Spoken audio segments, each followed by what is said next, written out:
Hello guys, welcome back to my channel. কেমন আছো তোমরা সবাই? আশা করছি ভীষণ ভালো আছো। ভগবানের কাছে প্রার্থনা করি তোমরা সবসময় খুব ভালো থেকো। তো চলে এসেছি আজকে তোমাদের অনেক দিনের দেখার অপেক্ষা করা সেই দীঘার ব্লগ নিয়ে। আমিও নিজেও ভীষণ এক্সাইটেড ছিলাম তোমাদের সাথে এই দীঘার ব্লগ শেয়ার করার জন্য।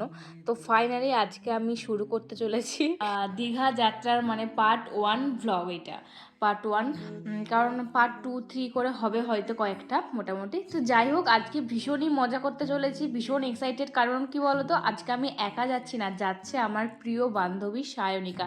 এই প্রথমবার ওকে নিয়ে কোথাও একটা ঘুরতে যাচ্ছি, তো সেই জন্যই আর কি আরও বেশি এক্সাইটেড। জানি না কতটা মজা করব, বাট ভীষণ এক্সাইটেড আছে আর সব কিছু তোমার সাথে শেয়ার করব। আর এই যে আমার দাদারাও কিন্তু সাথে যাচ্ছে, কারণ এটা আমার মামা বাড়ি থেকে এই বাসটা ছাড়া হয়েছে। তো সেই জন্যেই আমি আর আমার ভাই আমার বাড়ি থেকে যাওয়ার কথা ছিল, কিন্তু ভাইয়ের কিছু একটা কিছু একটা পরীক্ষা এক্সাম পড়ে গেছিলো, সেজন্য ও বললো যে না, আমার হাতে আর বেশি টাইম নেই, আমাকে 2 দিন পড়তে হবে, আমাকে গেলে চলবে না। তো সেই জন্য ও যাবে না বলে আমি আবার আমার বান্ধবী দুজন বান্ধবীকেই বলেছিলাম যে চল। সুদীপা বললো ওরও হবে না। তো তারপর আমি সায়নিকা বললো ঠিক আছে চল। তো এই প্রথমবার ওকে নিয়ে যাচ্ছি, ভীষণ মজা করবো, কারণ সুদীপার সাথে বহুবার গেছি দীঘা, কলেজ থেকে গেছি, এমনি আমরা ফ্যামিলি মিলে গেছি কিন্তু সায়নিকার সাথেই প্রথমবার। আর এই যে আমার মামা বাড়ি থেকে সব মামা মামিমারা আছেই, ওগুলো সব আমার পাড়ার মামারা, মামি, ভাইপো আরে সব আছে, অনেকে দাদা ভাই সব আছে। আর নিজের ফ্যামিলি থেকেও গেছিলো, বড় মাইমার ফ্যামিলি, ছোটো মাইমার ফ্যামিলি, তো গেছিলো। কোনো রকম টেনশন কিছু নেই। কারণ টেনশন কিছু নেই এটা বললাম কারণ ওই যে সায়নিকার ফ্যামিলি থেকে একটুখানি টেনশন করছিল যে একা একা যাচ্ছে, একা একা যাচ্ছে, কিন্তু আমি বারবার বলেছিলাম যে একা একা নয়, এটা সবাই মিলে যাচ্ছি, পুরো ফ্যামিলি, এটা কোনো রকম টেনশন করার কোনো দরকার নেই। তো যাই হোক, আমরা কিন্তু বাসে চেপে পড়েছি আর অনেকখানি পথ কিন্তু আমরা পাড়িও দিয়ে দিয়েছি। আর আমাদের দুজনের চোখে তো ঘুম ছিল না, সেজন্য একটু একটু করে ভ্লগ করতে করতে যাচ্ছিলাম। আমি আর সায়নিকা পুরো বাসের মধ্যে সবাই নিশ্চয় ছিল, শুধু আমরা দুজন মিলে বক বক বক বক করতে করতে গেছি। তারপরে সায়নিকা একটু হলেও ঘুমিয়েছে, কিন্তু আমার চোখে একটুও ঘুম নেই। 5 সেকেন্ড করে যদিও ঘুম হচ্ছে, যখনই ঝাঁকুনি হচ্ছে আমার ঘাড়ে এমনই ঘুম ভেঙেছে, দেখছি আমার ঘাড়ে প্রচণ্ড ব্যথা।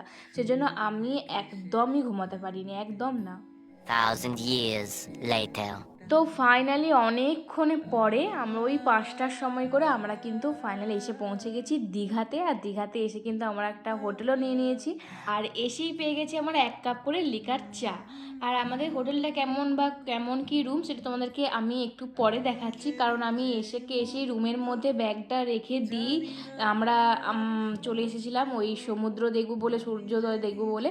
তো সেই জন্য এখন দেখাতে পারলাম না। আর অনেক তো ভিড়, পুরো বাসের মধ্যে ধরো ওই অতগুলো মানুষ, আর মাত্র 2টো রুম নেওয়া হয়েছে, তাও আবার একটা ছেলেদের একটা মেয়েদের, তাহলে বুঝতেই পারছো একটুখানি প্রবলেম তো হবেই। কিন্তু কিছু করার নেই, যেহেতু সবাই মিলে এসেছি একটু তো অ্যাডজাস্ট করতেই হবে। এরকমভাবে একটু কষ্ট হচ্ছিল, বাট ঠিক আছে, আমরা তো মেয়েরা না, তা সেজন্য আমরা যেখানে যে পাত্রে রাখে না কেন সেখানেরই আকার ধারণ করি। তো মানিয়ে নিয়েছিলাম, সবাই মিলেই মানিয়ে নিয়েছিলাম। তো সেই জন্য আমি খুব একটা ভিডিও ভ্লগ ওগুলো করতে পারিনি, কারণ সবাই তো আর সব রকমের প্রস্তুত নয়। যদিও আমার ভ্লগ আমার মামা বাড়ি সবাই দেখে, সবাই আমার ভ্লগে আসতে চাই, সবাই ভীষণ পছন্দ করে, ভীষণ এনকারেজ করে যে এটা দেখা, এটা কর, ওটা করলি, এটা করলি, ভীষণ ভালো আর কি। তো আমরা তো সবাই মিলে মোটামুটি বেরিয়ে পড়েছি, আমি, সায়নিকা, ছোটো মাইমা, বড় মাইমা, ভাই, বৌদি, দিব্য, সবাই মিলে।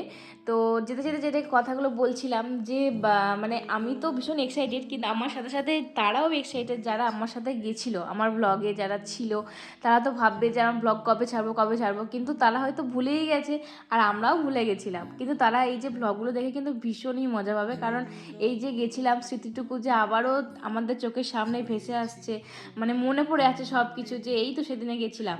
তো সেটার জন্য কিন্তু সবাই ভীষণ আনন্দ পাবে, আমার যেটুকু মনে হয়, যে আবার সব দেখতে পাচ্ছি, ভুলেই তো গেছিলাম। তো যাই হোক, যেটা বলছিলাম আমি এখানে সায়নিকাকে, যে এই যে হাওয়াটা যেটা দেয় সমুদ্রের কাছে এসেই, যে সমুদ্রের আমরা আবহাওয়াটা পেয়ে গেছি, যে কি ভালো লাগছিল তোমাদেরকে কি বলবো। আর দেখতেই পেলে রাস্তার মাঝে আমার সর্বরী মাইমার সাথে দেখা হয়ে গেছিলো, কারণ তারাও নাকি আগের দিনকে দীঘা এসেছিলো। তো মানে দেখা হয় যে খুব ভালো লাগলো। আর এই দেখো আমি সমুদ্রের দেখা পেয়ে গেছি, ইস কী যে ভালো লাগছে, মনে হচ্ছে এক ছুটে গিয়ে আমি ওই সমুদ্রেতে ঝাঁপ দিয়ে দিই। আমার ভীষণ ভালো লাগে, তোমাদেরকে তো বলেইছি আমি সমুদ্র কতটা পছন্দ করি। আমার শুধু মনে হয় যে সমুদ্রের ধারে পাড়ে যদি আমার একটা বাড়ি হতো আমি একাই থেকে যেতাম। এই সমুদ্রের ঢেউ, এই হাওয়া আমার ভীষণ ভীষণ ভালো লাগে, ভীষণ। মানে আমাকে যদি একদিন এক সপ্তাহ ছাড়া ছাড়াও যদি আমাকে কেউ বলে যে চল দীঘা যাবি, পুরী যাবি, মানে যেখানেই সমুদ্র আছে, যেখানে শুধু দীঘা পুরী কেন, যেখানেই সমুদ্র আছে, যে যেখান থেকে বাগদাকে ঘুরে এলাম, ওই বাগদা যেখানেই বলো না কেন আমি কিন্তু চলে যাবো, আমার ভীষণ ভীষণ ভালো লাগে। তো যাই হোক, সেই জন্য দেখো আমি মানে ঘুরে আসার সাথে সাথে এক সপ্তাহ কি দুদিন পরই আমি কিন্তু আবারও চলে গেছিলাম এই দীঘাতে, তো শুধুমাত্র এই সমুদ্রের টানে। আর তখন কিন্তু ওই ঘটনাটাও ঘটে, ওই রাহুলের যে ঘটনাটা ঘটে সেটাও কিন্তু ওখানেতেই সেদিনকেই ঘটেছিল। যাই হোক, সেগুলো আমি কিছুই শেয়ার করিনি। আর এই দেখো সমুদ্রের ঢেউগুলো কি ভালো লাগছে, তাই না? সমুদ্র যতটাই সুন্দর ততটাই ভয়ঙ্কর, এটা কিন্তু একদম সত্যি কথা। সবসময় সাবধানে থাকতে হবে, দেখতে হবে, মানে বেশি দূর যাওয়া চলবে না, এটা একদমই ঠিক। আমার মতন যারা যারা সাঁতার আমরা পারি না, জানি না, তাদের তো মানে সমুদ্রে নামাই উচিত নয়। আমি তাও মরলিগিরি করে নামি, আমার ভালো লাগে, কিন্তু উচিত নয়। আমি যদিও ডাঙাতেই থাকি, আমি বেশি গভীরটাতে নামি না। তো যাই হোক, আমার চোখ মুখ দেখে তো বুঝতেই পারছো আমি কতটা খুশি হয়েছি। আর আমার সাথে সাথে কিন্তু আমার বান্ধবী সায়নিকাও ভীষণ খুশি। ও বলছে যে ভাগ্যিস তুই আমাকে বললি, ভাগ্যিস তুই আমাকে আনলি, কারণ আমি বহু যুগ আগে এসেছি, আমি এতদিন পর সমুদ্রকে দেখে আমার এত ভালো লাগছে।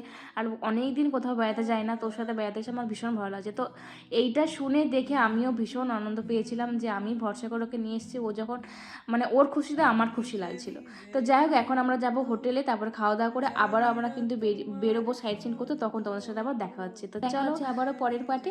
আর এই ভিডিওটা কেমন লাগলো সেটা কিন্তু অবশ্যই জানাবে, ভালো লাগলো অবশ্যই লাইক কমেন্ট শেয়ার করে দিও। বাই।